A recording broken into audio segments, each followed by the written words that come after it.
Kalau dia itu nikah, hamil sebelum nikah, maka anak yang lahir itu tidak punya nasab. Tidak punya nasab. Kasapun nasabnya sangguan. Nasab itu terjadinya karena adanya akad. Ketika tidak ada akad, maka dia tidak punya nasab. Kedua, apa yang hilang haknya lagi kalau dia tidak nikah? Kalau hamil sebelum nikah itu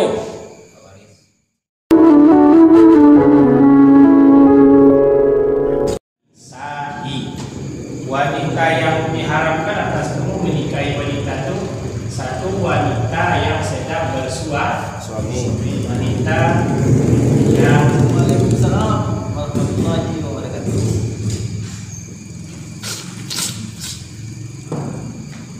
Biasalah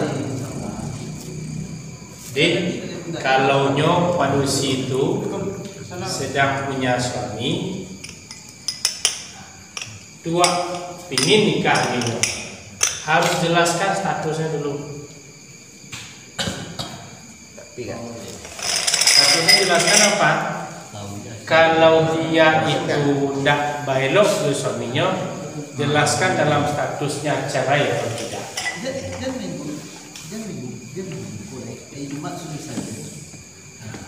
Tuh, itu yang haram dinikahi berdasarkan firman Allah surah An-Nisa ayat 24. Kemudian ditambah di dalam hadis, wanita yang boleh dinikahi itu adalah wanita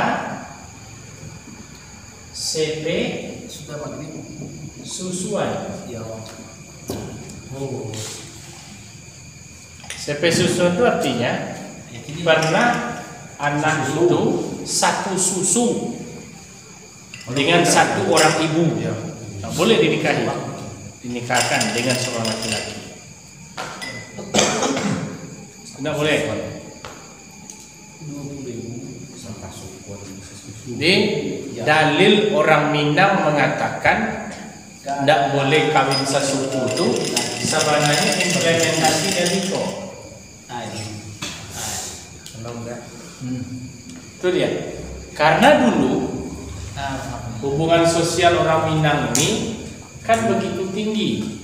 Awak baik ke sawah, anak batinggaan. Beko kok menangi anak, tolong susuan. Sehingga disusukan lah. Waktu itu susu tambahan ini kan tidak ada. Kemudian pendidikan tentang fikih anak ini kan belum marak dibicarakan. Maka karena dalilnya ini dianggap banyaknya orang Minang menyusukan anak yang bukan darah dagingnya dalam konteks membantu, maka disitulah dikatakan seandainya dia satu suku, seandainya, maka jatuhlah dilarang menikahi wanita itu.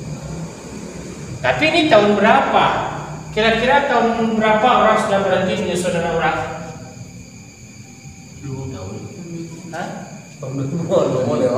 Sejak tahun bara kilo-kilo wilayah awak kuan, masyarakat awak kuan lah berhenti nio menyusun anak orang kita. Tahun 80-an.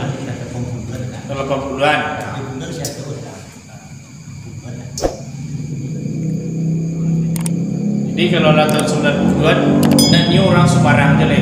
Sejak ada susu bantu lah kira-kira. Ada SGM, ada bendera. Kan ada lagi.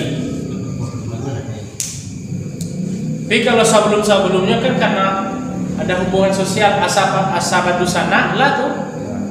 Kadang-kadang anak kakak, kadang-kadang anak adik, padahal laki-laki ya wak susun yo, tetangga wak susun. Karena itulah menjadi barometer alat ukur dianggap banyaknya kasus ini, maka wanita orang Minang mengatakan wah berdusana, dilaranglah kawin sesuku itu. Yang ketiga, wanita yang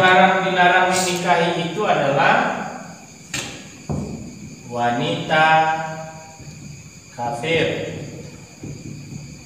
Jadi kita tidak boleh menikahi wanita kafir yang jelas-jelas akidahnya beda dengan kita, tidak boleh. Tidak boleh. Agamanya Islam, agamanya boleh nak menikah tidak. Dalam ayat bagaimana hatta tu'min billah. Engkau boleh menikahinya sampai dia beriman kepada Allah. Kalau dia nak mau beriman, sah. Ada dalilnya. Tidak boleh dinikahi yang sedang bersuami, tidak boleh. Sepesusuan tidak boleh. Wanita kafir tidak boleh dinikahi. Dia tidak sepesusuan, tidak bersuami, tidak kafir, tapi dia boleh dinikahi. Siapa itu? Illa ma malakat aimanukum. Siapa itu? Tidak ada hubungan ini, tapi dia boleh dinikahi. Siapa itu? Wanita tawanan perang, budak boleh. Jadi kalau apa perang sudah tu tatangko harato, dapet harato. Sudah tu ada wanita tawanan perang, nah, maka tu halal, boleh. Ini dia yang boleh nikahi. Sekarang ini kasusnya itu dong. Kasusnya adalah ini wanita hamil. Wanita hamil. Nah, ini. Bolehkah wanita hamil itu nikah? Wanita hamil itu kan dua. Satu, hamil ditinggal mati. Tinggal mati atau cerai suaminya. Yang kedua, wanita hamil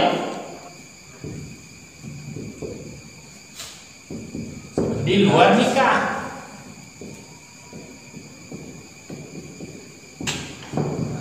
Ini dia. Kalau wanita hamil ditinggal mati atau cerai suaminya, bolehkah dia nikah?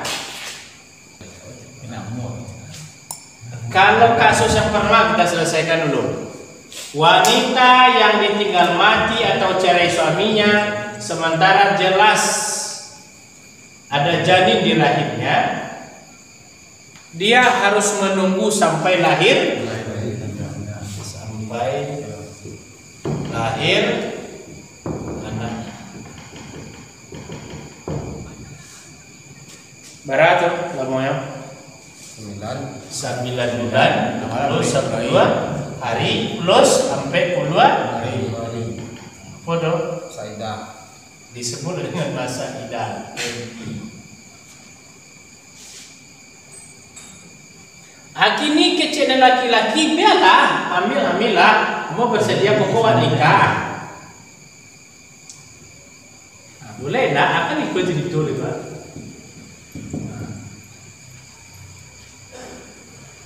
Semuanya sepakat saling mencintai.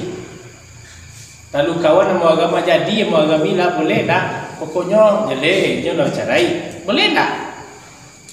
Tidak boleh.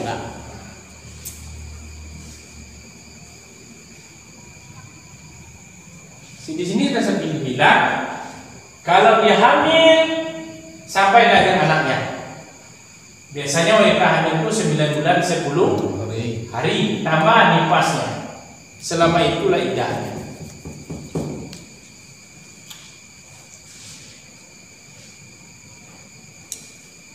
Supaya apa? Supaya jelas nasab anaknya.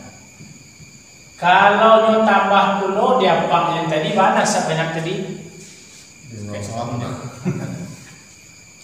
Nasabnya tidak jelas. Tuh, nih. Kalau wanita hamil di luar nikah, gadi sama bujang nikah, hamil ya, dihamili dek pacarnya. Bolehkah dia nikah? Nggak boleh. Dia boleh nikah. Cincin dong ya. Cincin. Aduh. Cincin lah. Isi udah jadi kok. Lah kita lah umrah ada kan lebih di kondo ya. Aduh. Nah pertanyaannya sekarang boleh nggak dia nikah gitu? Boleh. Kalau kamu boleh. Boleh lah. Jadi begini, ini kan ada pendapat dua ulama. Ulama Syafi'i membolehkan wanita hamil dinikahi. Siapa yang menikahi lah, pacarnya yang jelas apa nama karajo boleh kata ulama Syafi'i. Kalau menurut pendapat Imam Maliki dan Hambali,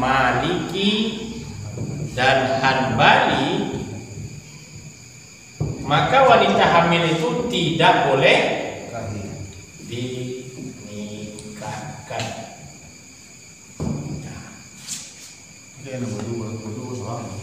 Hukum fikih di Indonesia apa namanya? Hukum fikih kompilasi. Hukum fikih kompilasi. Yang mana dipakai?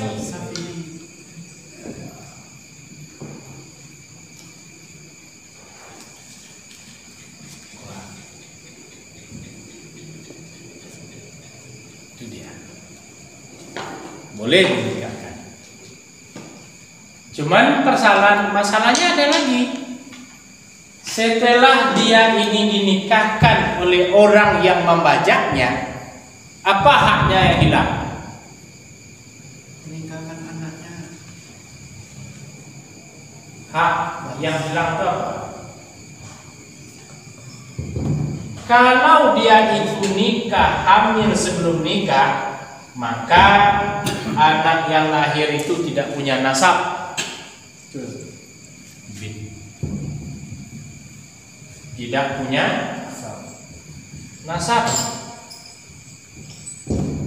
Kasapun nasabnya sangkuan. Nasab itu terjadinya karena adanya akad. Ketika tidak ada akad, maka dia tidak punya nasab. Kedua, apa yang hilang haknya lagi kalau dia tidak nikah? Kalau hamil sebelum nikah itu tidak bisa menjadi waris. Ahli waris tidak bisa dia. Ahli waris. Kenapa? Karena dia tidak ada nasabnya, tidak ada. Ahli waris karena nasab.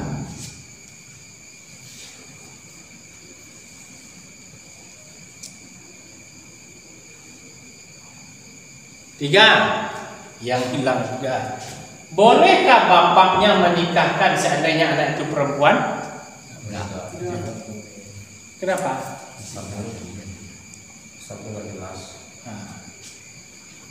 Ayah atau bapaknya tidak bisa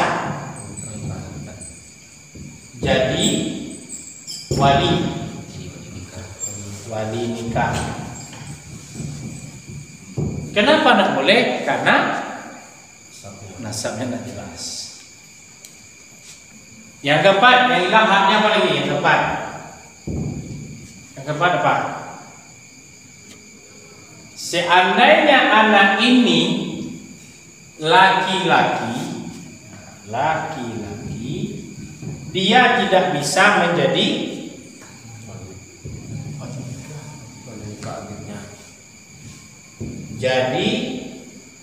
wali nikah adik perempuan.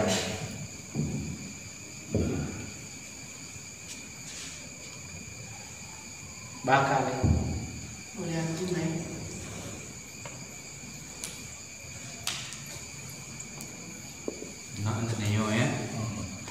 kini wak pason menikahkannya, wak anggap sewang nak tahu doh. Apa risikonya? Berarti nikahnya tidak sah. Karena ada dalil laisa nikahin biwaliyin, tidak sah nikah tanpa. Ini nengkat jawab mana ikhwah, intinya surah An-Nisa ayat 24, wanita yang haram nikah itu pertama yang bersuami, yang kedua sepersusuan, dan nafir dan lain-lain banyak itu sebenarnya. Karena seandainya terjadi maka nikahnya tidak sah, sudah pasti itu nikahnya tidak sah. Kemudian yang berikutnya adalah ketika wanita itu telah hamil. Maka ketika wanita itu telah hamil, kalau dia hamil karena ditinggal mati, dicerai oleh suaminya, dia harus nunggu sampai lahir anaknya, biar jelas nasabnya. Kalau sudah jelas, silakan nikah. Kemudian berikut yang kedua, wanita hamil lalu di luar nikah, dia sama-sama gadis, sama-sama bujang, nikah dia. Kalau mendapat Imam Mazhab Syafi'i, wanita seperti ini boleh dinikahi oleh laki-laki siapapun yang menghamilinya, boleh. Menurut Imam Maliki dan Hambali itu tidak boleh. Ini terjadi hari ini, kelemahan ini terjadi.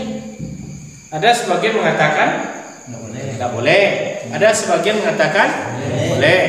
Kalau dilihat dengan hukum fikih kompilasi Indonesia, memakai mazhab Syafi'i hukumnya boleh. Oke, itu saja mungkin. Yang lain kita bahaskan lagi. Terima kasih. Minta maaf. Assalamualaikum warahmatullahi wabarakatuh.